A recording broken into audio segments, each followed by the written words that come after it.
Tentu saya bertanam tanaman yang semuanya adalah tanaman produktif, bukan tanaman hias. Di mana saya menamakannya adalah revolusi dapur.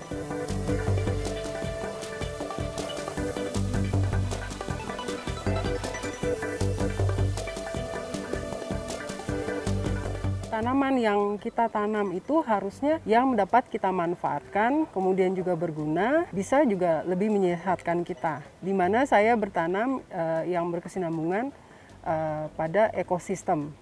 Jadi lebih ramah lingkungan, tidak menggunakan pestisida sama sekali dan alami.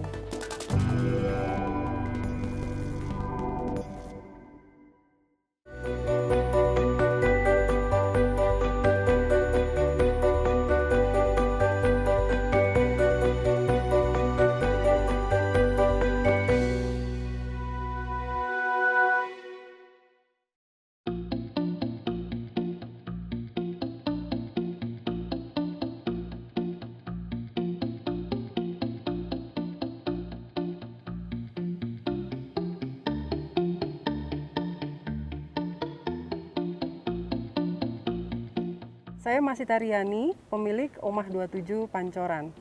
Hari ini kita akan berkeliling melihat isi halaman rumah saya, tanaman-tanaman hijau apa saja yang ada di sini.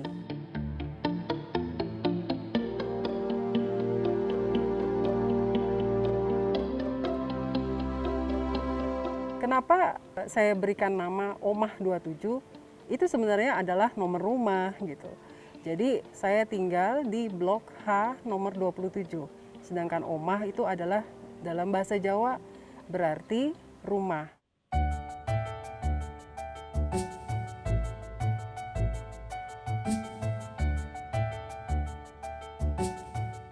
Tentu saya bertanam tanaman yang semuanya adalah tanaman produktif, bukan tanaman hias.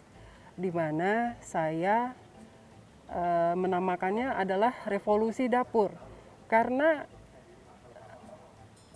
tanaman yang kita tanam itu harusnya yang dapat kita manfaatkan, kemudian juga berguna, dan bisa juga lebih menyehatkan kita. Di mana saya bertanam yang berkesinambungan pada ekosistem. Jadi lebih ramah lingkungan, tidak menggunakan pestisida sama sekali dan alami.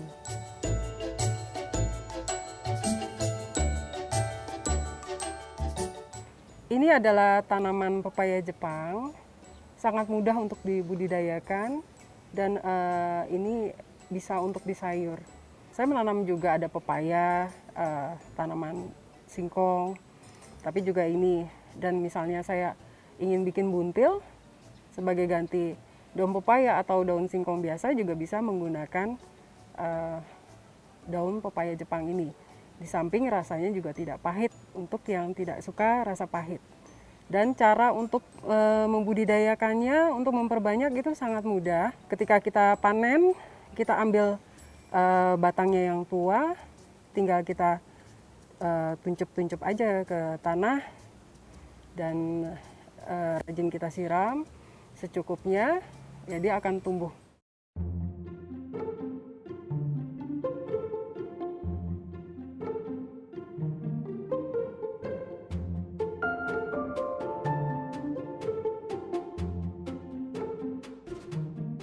Jadi di sini saya banyak menanam tanaman produktif, semua yang berguna. Jadi bukan tanaman hias, tapi itu memang pilihan. Tapi inilah pilihan saya. Ya ini contohnya seperti ini. Ini tanaman sirsak, daunnya ya sering saya buat teh juga karena khasiatnya yang bagus untuk mencegah kanker, terus darah tinggi, kolesterol dan lain-lain. Sama halnya seperti ini tanaman daun Afrika, khasiatnya hampir sama seperti sirsak, bagus juga. Saya biasa untuk diseduh juga.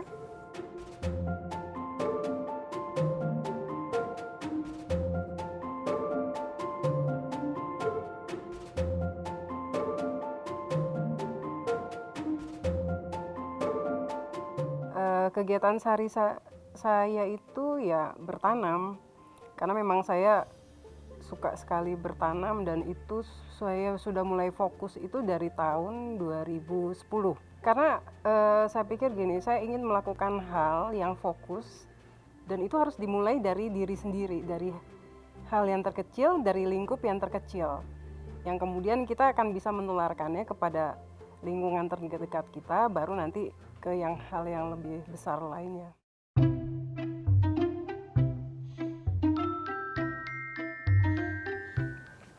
Di sini banyak pot-pot. Ini semua adalah bibit-bibit vanila. Kenapa saya bertanam vanila? Karena kita tahu ketika kita membuat kue atau kita membuat minuman, makanan, itu kita banyak menggunakan vanila. Sedangkan yang dijual beredar di dalam masyarakat itu kebanyakan adalah bukan vanila yang asli dalam arti sebenarnya, tetapi essence. Sedangkan saya ingin kepada hidup yang kembali pada alami.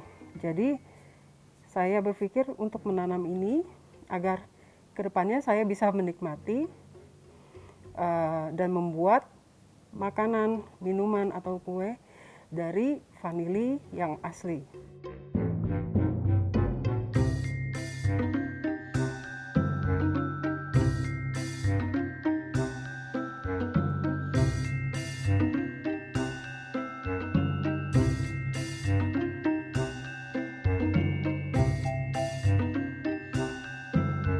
Kali ini saya akan menjelaskan bagaimana menanam dari apa yang kita makan, misalnya buah-buahan seperti mangga atau buah-buahan lainnya yang tentu akan kita kembalikan lagi kepada alam. Jadi saya tidak pernah membuang biji-biji buah-buahan yang saya makan, tetapi saya tanam kembali. Ini namanya kokopot. Jadi sebagai pengganti polybag. Biasa saya juga menggunakan polybag, tetapi saya juga berpikir bahwa polybag itu akan menambah sampah plastik yang tentu saya juga harus bertanggung jawab karena saya menggunakannya. Pun yang saya sudah terlanjur saya memakai polybag, itu saya gunakan ulang. Misalnya saya pindahkan, saya pakai kembali, saya pakai kembali. Jadi sebisa mungkin juga tidak rusak agar bisa lebih lama fungsinya saya pakai. Kali ini saya akan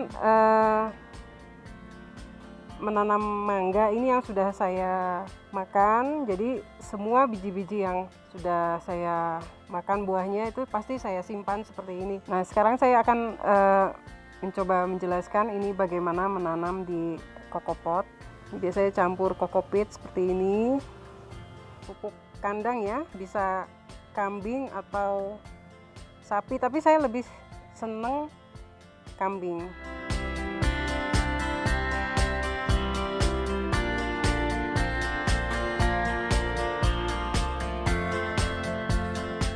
Jadi kita masukkan dulu sampai ya kira-kira setengahnya.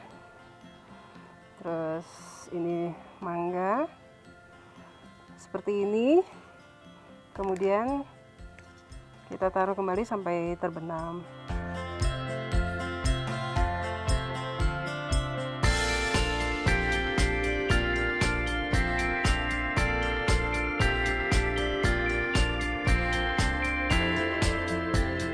Ini tanaman jinten. Ini banyak sekali kita temukan dan sangat mudah untuk ditanam. Bisa dari akar, tapi juga bisa dari batangnya yang tua. Tinggal kita tuncep-tuncep aja. Dan ini sangat banyak manfaatnya. Kita tahu jinten hitam itu biasa dipakai untuk bumbu masakan dan juga habatu sauda. Nah, tapi saya lebih senang mengkonsumsinya yang alami, yaitu dari daunnya. Daunnya ini sering sekali saya jadikan sebagai minuman herbal atau seperti teh. Saya akan menanam jintan secukupnya saja. Ini jintan ini merambat, tapi saya biasanya nggak sampai panjang banget, pasti udah saya konsumsi, jadi saya potek-potek terus.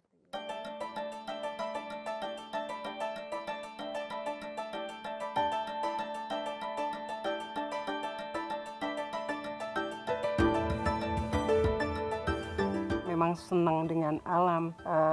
Ya dulu saya aktivis lingkungan, pernah ikut aktif ya, sampai sekarang masih berkoneksi dengan kawan-kawan, tapi saya lebih sekarang sejak tahun 2010 itu saya memilih untuk independen, bergerak secara independen, tapi tidak menutup kemungkinan misalnya ada kawan-kawan berjejaring gitu.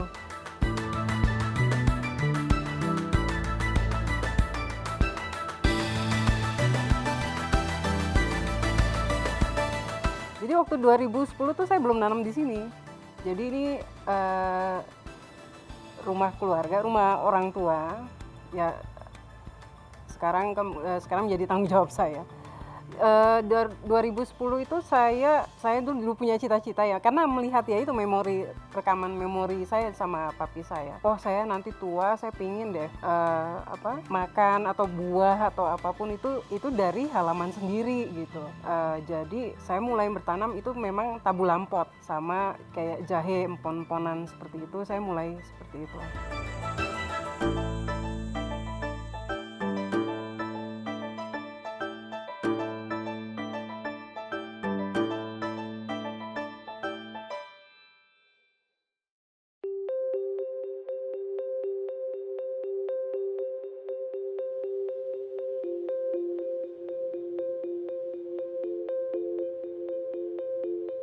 Ini pohon cabai yang usianya mungkin sekitar 6-7 tahun, lebat sekali. Jadi memang karena kita tahu kan cabai adalah kebutuhan sehari-hari yang sangat penting, sehingga saya juga sudah tidak membeli cabai lagi dari luar, cukup memanennya setiap saat.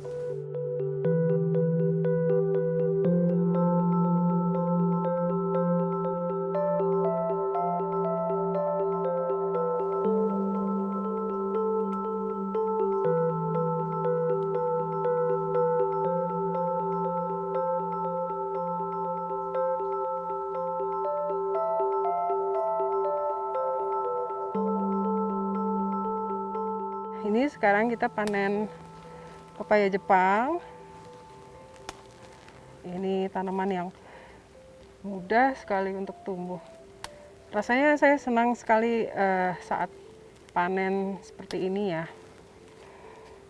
Ini kebahagiaan yang luar biasa, walaupun sederhana kelihatannya.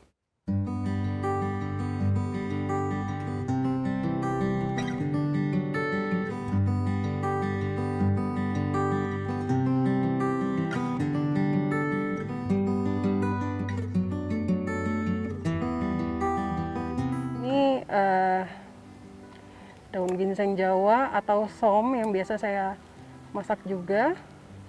Ini saya tanam di depan. Kalau orang nggak tahu mungkin dipikirnya ini tanaman hias karena bunganya juga cantik, warna pink. Tapi juga bisa dikonsumsi. Jadi semua yang ada di sini adalah tanaman produktif yang bisa digunakan dan kita konsumsi.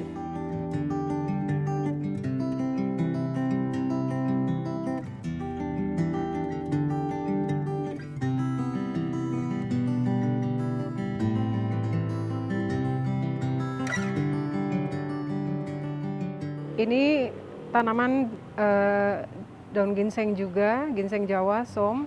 Kalau tadi kita petik yang di bawah, sekarang kita petik yang di lantai atas. Jadi saya tanam seperti ini, sangat mudah perawatannya. Yang penting rajin disiram, dia akan tumbuh dengan subur.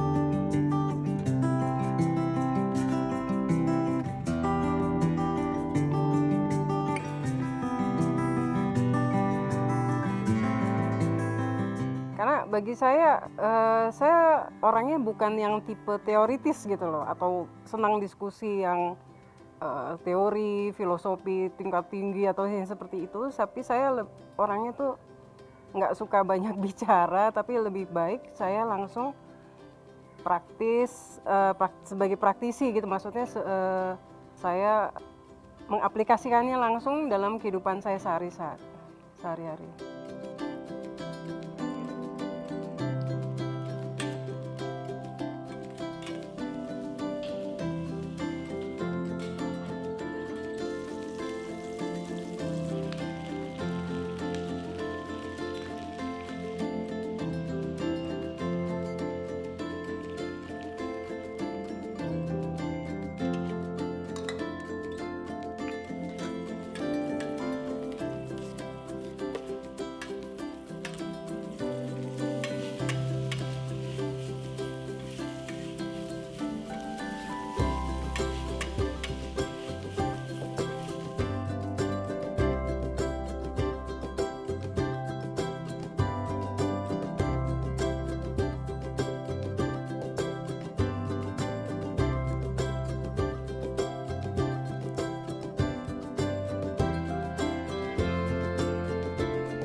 Ini baru 3 menu,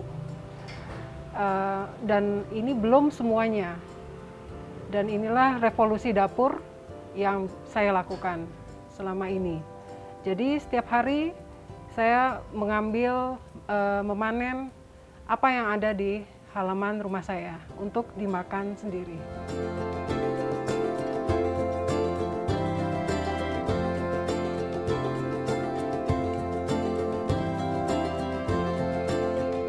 Secara natural, tapi ya kemudian kan kita juga mencari tahu, oh iya kalau saya makan ini berarti fungsinya apa ya, kayak ginseng Jawa, terus daun singkong kan ada zat besi, zinc. Mungkin kalau saya kebutuhannya lebih ke situ, ya itu yang saya konsumsi gitu kan. Terus daun pepaya yang pahit-pahit, terus pare, nah itu saya seneng. Dan itu kan bagus juga untuk menjaga stamina kita, untuk kalau itu seperti antibiotik alami lah gitu loh, yang pahit-pahit itu. Ya karena itu saya lebih pilih untuk mengkonsumsi tanaman apa yang saya makan itu, karena kita kan tahu dari cara kita dari awal kita menanam, kita tidak pakai pestisida, kita pakai pupuk organik, jadi lebih terjamin memang gitu, dan tidak ada rekayasa genetik gitu istilahnya kan, seperti itu. Jadi ya, dan saya pilih juga ya kalau bisa yang lokal gitu kan, jadi ya lebih mudah tumbuh juga, terus lebih sehat juga, mudah untuk dibudidayakan.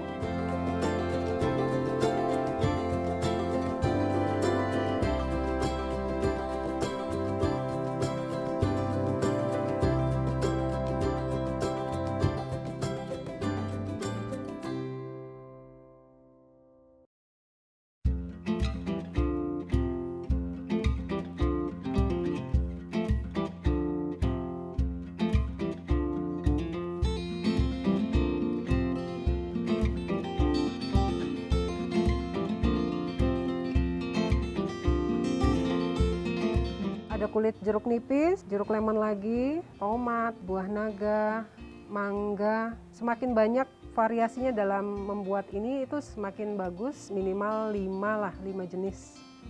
Ini saya masukkan serai juga supaya Baunya juga makin wangi ya.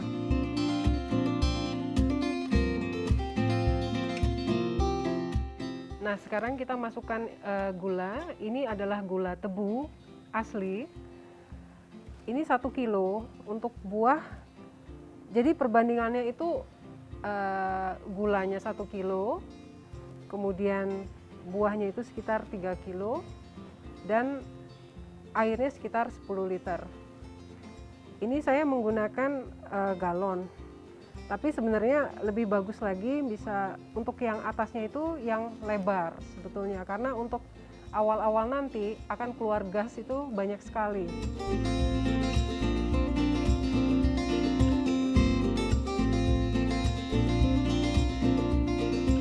Sebenarnya sistem kayak seperti itu ya, itu yang alami kayak gitu itu sebetulnya udah dilakukan sama nenek moyang kita dari dulu. Itu sebenarnya yang cara paling tradisional sekali gitu kan. Jadi kalau kemudian sekarang menjadi suatu gaya hidup ya sebetulnya bagus juga gitu, karena kita kembali ke alam ya, ke natural. Karena kita sebagai manusia itu kita kan adalah sebagai bagian dari ekosistem di dalam kehidupan ini, dan kita itu menjadi bagian dari bumi ini gitu. Jadi kita memang harus memandang segala sesuatu tentang alam, lingkungan dan semesta itu secara keseluruhan gitu. Tidak kita sebagai manusia menjadikan alam itu sebagai objek, tidak gitu, tapi sebagai bagian. Nah, yang saya lakukan adalah hal-hal yang dari sederhana saja. Jadi saya memisahkan sampah-sampah organik dari dapur, kemudian ya saya masukkan ke dalam tong-tong tempat untuk pengolahan, kemudian saya fermentasi, yang kemudian bisa dijadikan kembali untuk menjadi pupuk.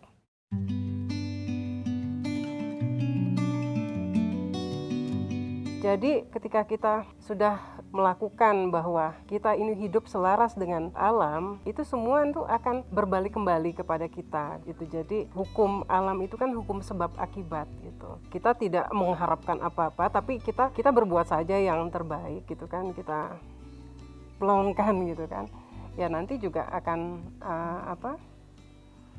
akan ada kebaikan itu sendiri yang datang.